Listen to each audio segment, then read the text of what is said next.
Disclaimer, দয়া করে এই ভিডিওটি থেকে বাচ্চারা দূরে থাকো। আজ আমি তোমাদের বলবো এক খেঁচাপাড়ার গল্প। আমি নন্টু দা।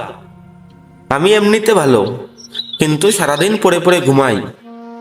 আর পড়াশোনার কথা কি বলবো, এক এক ক্লাসে 3-4 বার পরীক্ষা দিয়ে পাশ করি।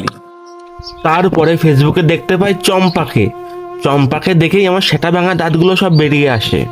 তারপরে আমি রাত জেগে ঘুম কামাই করে চম্পার জন্য চিঠি লিখছি। আমি তোমাকে ভালোবাসি চম্পা, আমি তোমাকে ছাড়া বাঁচবো না। তারপরে আমাকে চম্পা বলে, তুমি যদি আমাকে পটাতে চাও তাহলে তোমাকে রাত ভোরে গাড় ফাটিয়ে বই পড়তে হবে। তারপরে আমি তার কথা মতো রাত ভোরে টেবিল ল্যাম্পের আলোয় বই পড়ছি।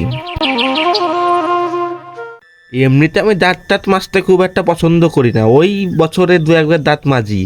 আজকে দাঁত মাজছি কারণ চম্পার সাথে দেখা করতে যাব, গিয়ে আবার কিস টিস খেতে হতে পারে, ওই জন্য। চম্পা বলেছিল বাঁশবাগানে দেখা করবে, তাই চম্পার কথা মতো আমি বিড়ি খেতে খেতে বাঁশবাগানে চলে আসলাম দেখা করতে। ও চম্পা, ও চম্পা, চম্পা চম্পা, ও চম্পা, ও চম্পা।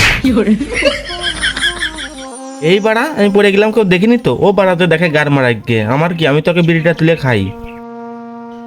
এই বাড়া, চম্পা যে কখন আসবে, ওর জন্যই বাড়া সেটা মেলায় বসে রইছি। চম্পা আসুক, ততক্ষণে একটু ফেসবুক দেখি। এই চম্পা বাড়া বিয়ের ছবি স্ট্যাটাস দিছে রে। ওরে ওর এখনই ফোন করবো, ওকে আমি বেশ স্ট্যাটাস দিল। The number you are trying to call is currently not reachable. Please try again later. চম্পা, তুমি আমার সাথে বেইমানি করলে।